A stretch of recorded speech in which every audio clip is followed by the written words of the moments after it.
Magandang araw po mga kabalikat at kami na naman po ay nagpapasalamat at kayo ay nakasubaybay sa ating PSMBFI Live. Sama-sama tayo kabalikat podcast at ako na naman po ang inyong lingkod, si Paulo Papa, Marketing Department ng PSMBFI. Kasama of course ang ating kabalikat, si Ma'am Shelo. Yes, ako po ang inyong kabalikat, Shelo Marquez, Corporate Communications Officer ng PSMBFI. Magandang araw po. At ngayon, we are happy to introduce to you ang ating special guest para explain naman kung isa na naman mahalagang topic, no, na marami nagtatanong tungkol sa bagay na to. Without further ado, I would like to introduce to you our Policy and Claims Management Department Supervisor, si Ms. Chona Gaspar. Magandang araw po mga kabalikat. Welcome Ms. Chona sa ating Thank you. podcast. This is our third podcast na ba ako, kabalikat Paulo, no? And again, katulad ng mga nauna namin sinasabi, sobrang napakasaya na nagkaroon kami ng platform para makipagniig, ang lalim ng ating Tagalog, no? Makipagniig to reach out to our members at yung mga hindi pa nalalaman about PSMBFI ay dito nyo lang po manalaman sa podcast. Of course, among other platforms na ginagamit natin, ano? For dissemination ng information. Of course, we would like to hear the topics straight from the experts. Yes. So kaya ang guest natin ngayon, supervisor ng PCMD for short, si Ms. Chona Gaspar, to discuss ang mga bagay-bagay tungkol sa pag-claim ng insurance benefit. So, death benefit, ika nga. So, without further ado, simulan ko na yung unang question. Ilan nga ba, ma'am, ang pinoprocess ng PSMBFI annually na death claim? So sa ating death claims po for the last 5 years, we have an average of 450 deaths per year. Okay. Yun po ang aming pinoproseso sa PCM. Marami rin pala, no? Kabalikat Paolo, no? 450. Yeah. So, across the ano na yan? Lahat From ng the different agencies, but mostly from PNP members. Okay. So, Ms. Chona, ano-ano naman yung mga causes of death ng yung mga ating mga kasama? So we have 4 causes of death. Ang una po is yung natural cause. Pag sinabi po nating natural cause of death, ito po yung due to illness or its complications. Opo, meron din po tayong killed in action or tinatawag po nating killed in police operation. Yun po yung ating mga uniformed personnel na namatay po habang pong nasa isang legitimate police operation. Okay. So meron din po tayong accidental death. So ito naman po yung mga unforeseen deaths. For example po, drowning, yung mga ganyan, na kuryente or electrocution, falling, mga ganun pong klaseng pagkamatay. At meron din po tayong due to suicide, na nakalungkot man, pero last year po meron po tayong 6 na members na atin pong nabigyan ng benefits dahil po sila po ay under po ng suicide po ang kanilang pagkamatay.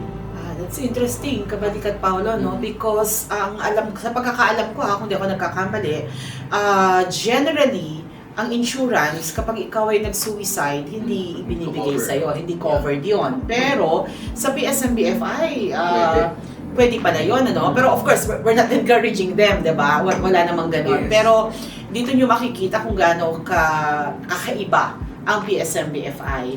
So, pwede pa na yun. Opo, basta po ang miyembro po ay nakahulog na po ng at least 12. Covered na po siya. Okay, Opo. so kahit na anong cause ng death. So again, kahit na suicide pa siya. Opo. Okay, that's good. Kabalikat Paolo, no? No, pero of course, nakalulungkot man Yes. balitaan na may mga ganyan. Gusto lang natin malaman ng, for information and for education of our kabalikat members, lahat po ng sanhi ng pagkawala ay may cover po ng PSMBFI. Yes, tama yan. Miss Chona, usually ba, kapag ganyan na may nangyayari, may namamatay, kaagaran ba nilang na-advise ang PSMBFI? Because of course, understandably, hindi naman natin yan, di ba, malalaman right away, di ba? So, usually, gaano katagal bago sila mag-advise sa atin? Karamihan naman po ng mga cases, nare-report naman po sa atin agad. Kung hindi po sa mga sa asawa, mga immediate family, may mga survivor officers po na tumutulong sa kanila. Opo, sila po ang nakikipag-coordinate po sa amin para po makuha nila yung mga requirements. Tinutulungan po nila, lalo na po kung ang mga beneficiaries ay matatanda na po at hirap na pong kumuha po ng mga papeles, nandyan po sila para tumulong. So we call them survivor officers. Okay. Siguro maganda rin nating talakayan yung kapag ka-in-advise na tayo, ano ba yung agarang tulong na ibinibigay natin? Because yun yung lagi nating sinasabi, di ba? Ang PSMBFI, ito yung kakaiba rin sa atin. We give them parang cash advance. So how do we do that, Ms. Chana? So ito po yung isa po sa mga pinagmamalaki po nating service. Ang pagkakaalam ko po, tayo pa lang po ang gumagawa po nito. Nasa loob po ng wala pa nga pong 24 hours po, nabibigyan po natin ang mga beneficiaries ng tinatawag po nating partial payment. Okay. Opo. Ito po ay nagkakahalagang at least po 100,000. So depende pa po kung meron po sila ng burial assistance benefit, tumataas pa po ito. So yun po. So meron pa palang burial assistance benefit na tinatawag. Opo, meron po tayong mga other plans. Yes. Sa uniform personnel po yun. Pero po yung sa ating po mga NUP, minsan po minimum po ng 50,000 po ang nabinibigay po natin sa kanilang partial payment. Kasi depende po ito sa premium at saka sa coverages po ng ating mga members. Yes. Pero alam mo yung 100,000 or 50,000 man yan, napakalaking bagay na yan. Especially, ang death ay ano naman yan, hindi naman yan scheduled di ba? Biglaan ang pagkamatay ng isang tao. And kadalasan, we're caught unaware at hindi tayo handa. Di ba? Sa kung ano man yung kakaharapin nating gastos. Siyempre, kapag ka namatayan ka, maraming kaakibat na gastos yan. And napakalaking bagay na nandiyan ang PSMBFI para mabigyan tayo ng pangunang tulong o suporta, di ba? And, the document siguro, while we're processing it, at least, di ba, meron ng silang nagagastos. Ano ba yung mga Requirements? Sa ating partial payment po, para po mabilis po nilang makuha, halos wala na po tayong nire-require, sir. Yung lang pong spot report, opo, Okay. para po malaman po natin kung ano po yung kinamatay po ng member, at saka po yung death certificate kung meron na po. Okay. Kung wala naman po, yung spot report po, o yung investigation report, na kung ano po yung nangyari sa member, para po mapagpatuloy po natin na maproseso na po. Yun lang po, at IDs, wala po tayong hinihingi para po talagang mabilis ang pagbigay natin ng partial payment kasi kung marami pa po tayong mabibigay, hindi po yun naaabot, sir, ng 24 hours. Is na may ano ba yan? Period of submission? Wala naman. Wala naman po. Okay. Kung kailan po yung pinakamabilis nila na mabibigay sa atin, gagawin po kaagad natin yan. That's good. Okay. Pagdating naman ng full payment, full claim, ika nga, ano ang Opo. mga Pag requirements? full payment naman po, may binibigay po tayo sa kanilang sulat. Kapag nakakuha po sila ng partial payment, nasa sulat po yung mga kailangan po nila ibigay ng mga papel, mga documents. So kapag nakuha na po nila agad yun, pinoprosesa na po natin agad, and within 1 month po, nabibigay na po natin sa kanila yung buong kabayaran po ng kanilang insurance proceeds po. Tanungin naman natin kay Ms. Chona, ano naman yung mga requirements para sa pag-claim ng full insurance? Okay. Full claim. So, pagdating naman po sa full claim, dito na po medyo may mga hihingiin na po tayong mga documents kasi ito na po yung ibibigay po natin sa kanila yung kabuuang insurance proceeds na nila. So, unang-una po dyan ay investigation report po. Kasi po doon sa partial payment po, hiningi po natin doon spot report. So, yun po ay napaka-basic na report pa lang po. Kapag po sa investigation report, doon na po natin mauungkat kung ano po talaga yung dahilan ng pagkamatay ng isang member at doon po natin madidesisyonan kung ano pong cause of death. Lalo na po sa mga KIA, accident, nandyan na po natin nakikita yun. Okay. So, kailangan din po natin ng death certificate na galing na po sa PSA. Okay. So, yung kanilang updated service record, kailangan din po natin. At birth certificates po ng mga beneficiaries, At kung nagpakasal naman na po yung mga beneficiaries na babae, kailangan na rin po natin ng mga marriage certificates po nila. Kasi po syempre nagbago na po yung mga apelyido. Yan po, iniisa-isa rin po natin yan. Meron din po tayong hinihingi na case-to-case basis naman na po ito. Kunwari po, ang isang member ay wala pang asawa, kailangan po nating mapatunayan yan sa mga ibang cases. So, hinihingian po natin sila ng tinatawag po nating SENOMAR.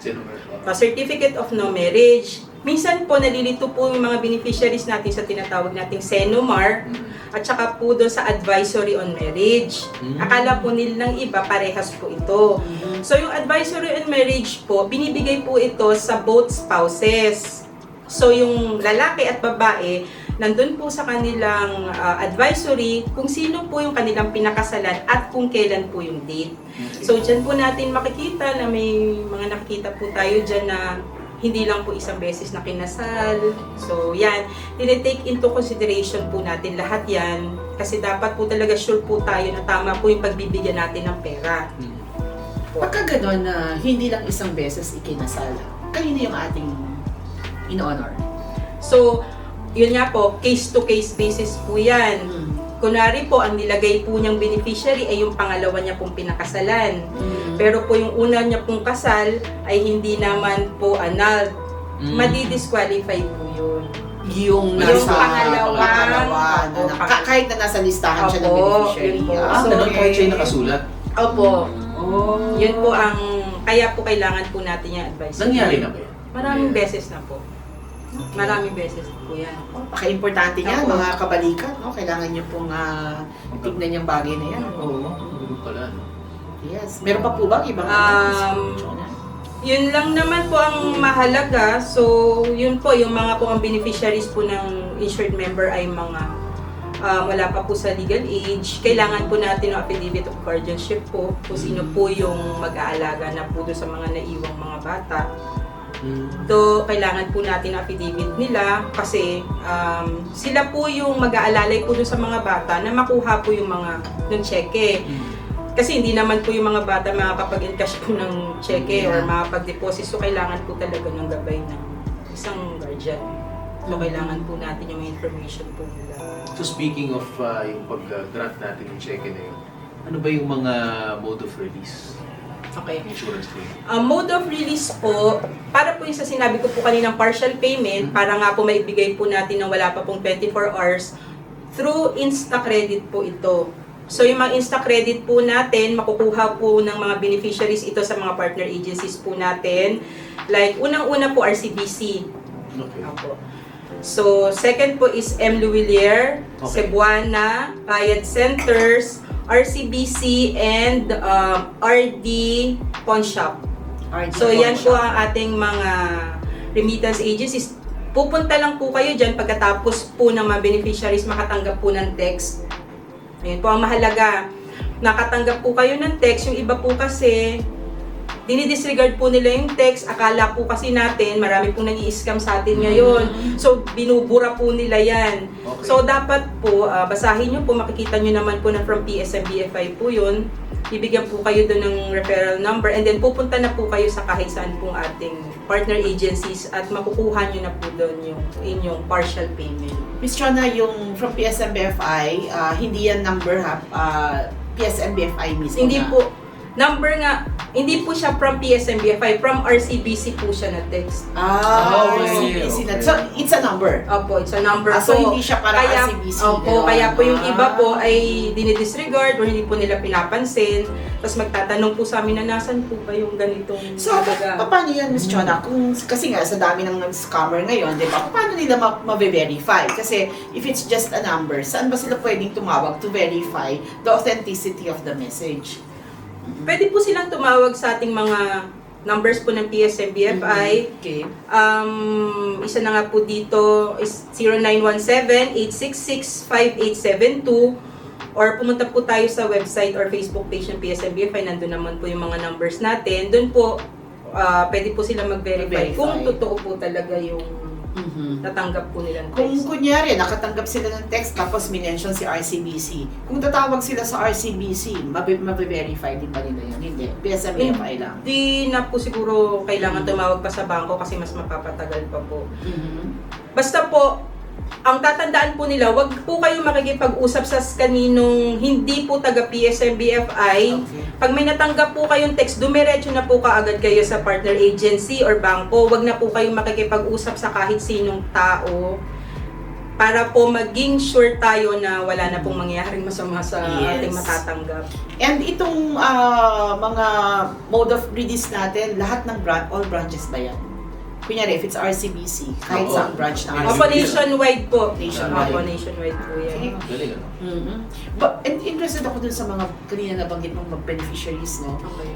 Sino-sino ba yung mga acceptable beneficiaries ng Okay. isang member? So basically po, lahat po ng kakilala, kamag-anak, pamilya ng member ay pwede niya pong i-designate. Pwera lang po sa isa. Ito po ay ang mistress. Kapag Okay. meron po tayong extramarital affairs at may mistress po tayo, hinahanap ko po kung ano po ang equivalent term ng mistress sa lalaki. So, ang nakita ko, Mistor? hindi. Wala. Yun nga po Joke isa eh. So, ang mistress meron. Pag sa lalaki, wala pong tawag. Pero ang sinasabi po nila ay pwede pong tawagin paramour. Pero generic na po yun generic eh. siya. Oh, Yeah. Oo, Parang si paramour. paramour. So, ganun po. Okay. Yun lang po ang disqualified na maging beneficiary. Lang. So, meron po tayong mga tinatawag na live-in partner. Di ba? May mga ganyan po tayo. Mga Common law ang tawag po okay. natin dyan. Or mga nagko-cohabitate na po. Pwede po natin yung ilagay yung mga live-in partner. Kasi po yung iba, natatakot pa po na ilagay. Baka hindi pwede. Ang akala po nilang pwedeng beneficiaries lang yung mga asawa na kasal po. Pwede po natin yung ilagay as beneficiaries. Meron akong tricky question din dyan. Sige po. Kunyari, hindi kayo kasal, meron kang common law, nagko-cohabitate kayo. Okay. Pero aside from the wife or the husband na you cohabitate with, ay meron ka pang mistress. Tapos ang ilagay niya doon na beneficiary is yung mistress. Napaisip. So sino ngayon ang makakatanggap? Kasi So hindi sila wala ka kasal pang eh. wala ka pang kasal. Wala. Meron kang ka-live-in partner, meron ka pang mistress. Meron ka pang mistress. Wow. Pwedeng mangyari yun, di Oo. ba? Kabalikan Pwede po talo. mangyari yun. Opo. Mm-mm.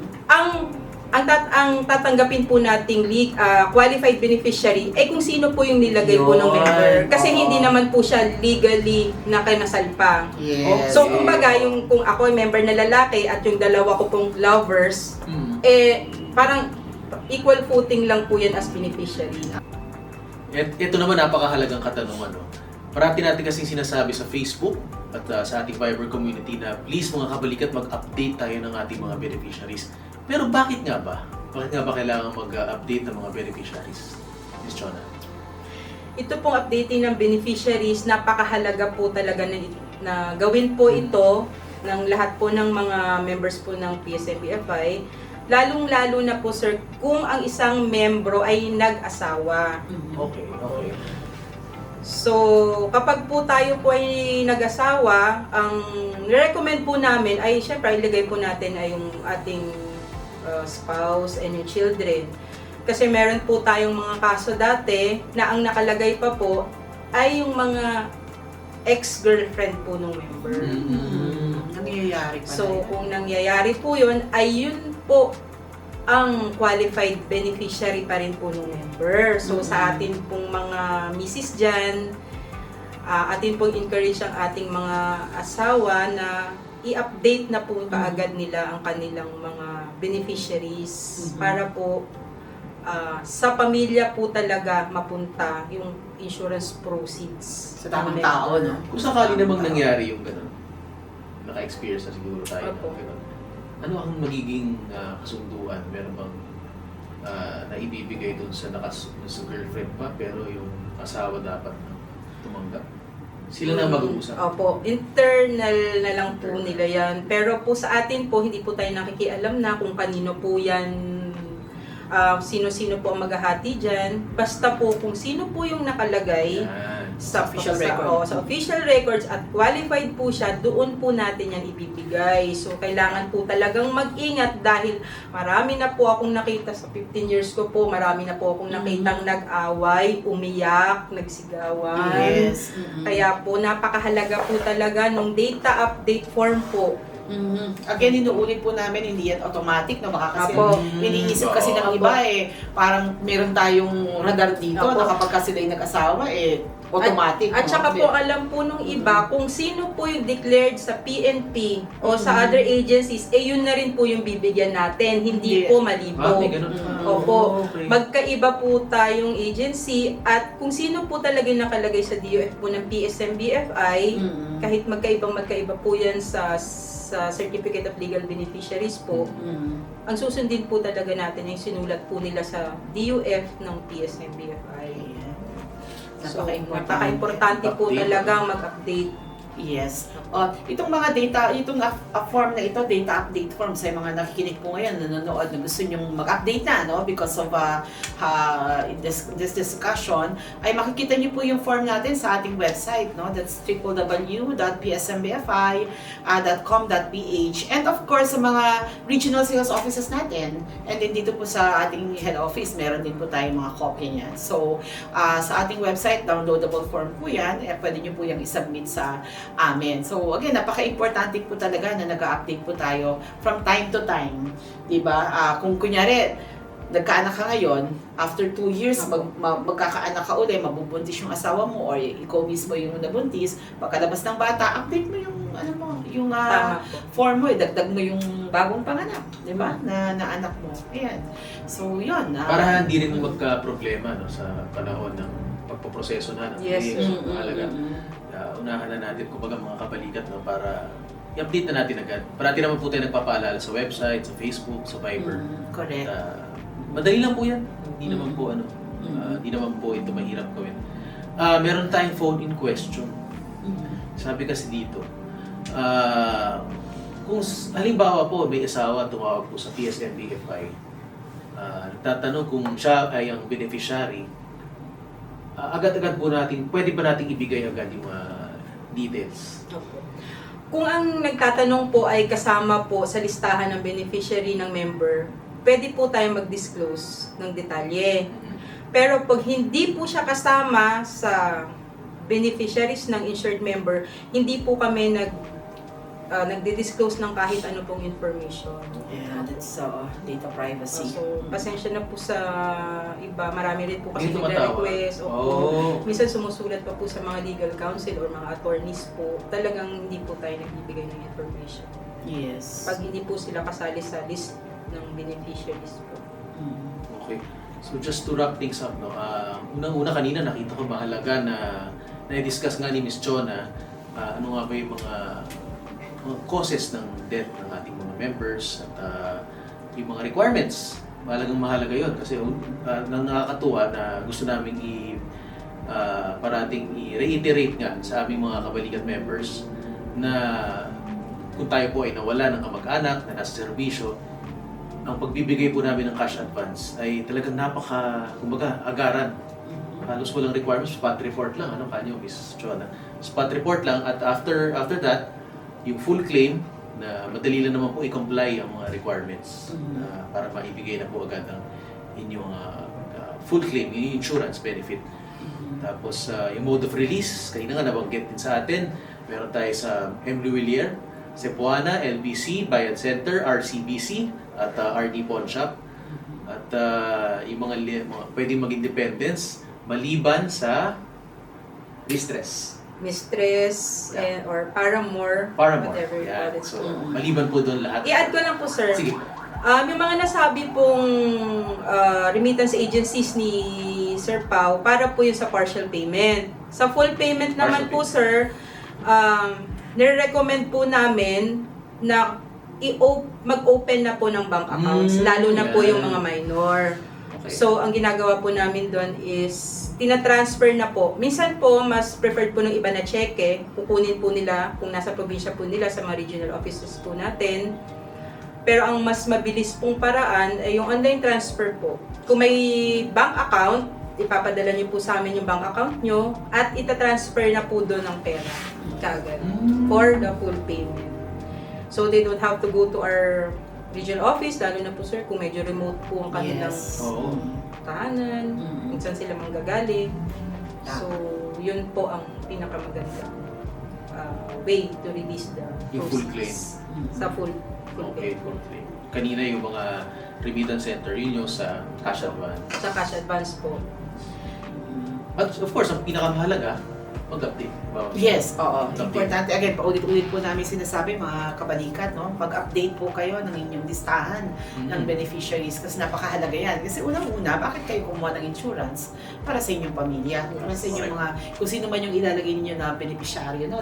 Para sa kanila yan. Nakakalungkot man na ang pinag-uusapan natin ngayon, no? Ang topic natin ngayon is all about death claim, no? Or pagkawala ng isang tao. Yeah. Pero, ito na nga po yung kahalagahan ng insurance at kailangan po namin ipabatid sa lahat, no, na para naman magkaroon ng saysay ang iyong naging pagsisikap o pagsisilbi sa bayan, 'di ba? Kung ikaw ay isang public safety practitioner, ikaw ay isang police o kung ay bumbero o kung ano man, ano, ay dahil sa insurance, no, yung pagsisikap na yun ay hindi mababaliwala. Diba? At yun exactly yung discussion natin ngayong araw na to. At sana marami silang napulot na information, no? Alam niyo, from ma-share our ko lang. guest. Ma-share ko lang mga kabalikat, no? Meron akong personal experience sa second floor dito sa office natin. Nagmi-meeting kami, biglang may umiyak sa labas. Akala namin, Hindi naman multo yan, ha? hindi naman wait. Umiiyak siya. Parang nagwawala pa nga eh. Lumabas ako, sabi ko, ma'am, kamusta? Ano kung problema? Ganyan. Sumagot yung anak. Sabi ko, ay sir, di okay lang po na ano lang, na tuwa lang si mama. Gusto nakita niyang amount sa natanggap. Oo, yung umabot ng Ng 1 million plus. 1 million plus. Na Hindi nila akalain na ganun kalaki ang Oo, maibigay ng ha? PSMBFI sa mga beneficiaries. po nakalulungkot natin. man kasi nandun pa yung anak nung naiwan, hindi yung asawa. Pero yung bang, parang sabi nga, tears of joy ba yun? Naghalo-halo na grabe. So sabi namin, bukod sa, sinabi nga ni Ma'am Shelo kanina, no, na nakalulungkot man, pero panatag tayo na kung member tayo ng PSMBFI, one of the benefits na meron tayo ay yung death benefit. Yes. Na insurance na ating pwedeng kumbaga iwan sa ating mga naiwan. Yes. So, sabi nga nila, 'di ba? Mahirap na na ikaw ay umalis sa mundong ito, pero ang mas mahirap kung wala kang naiiwan. Wala kang maiwan. Wala kang naiwan. So, Oo.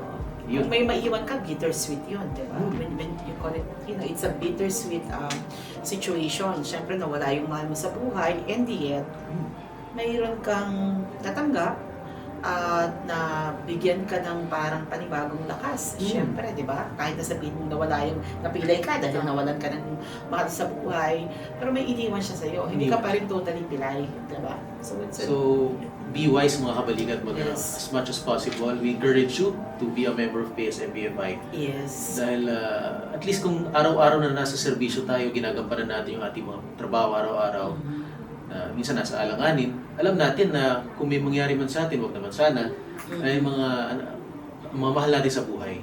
Yeah. May iwanan tayo. Mahalaga yun. Sabi nga nung asawa niya, may papang-aral na po sa papang-paaral na siya sa mga anak niya.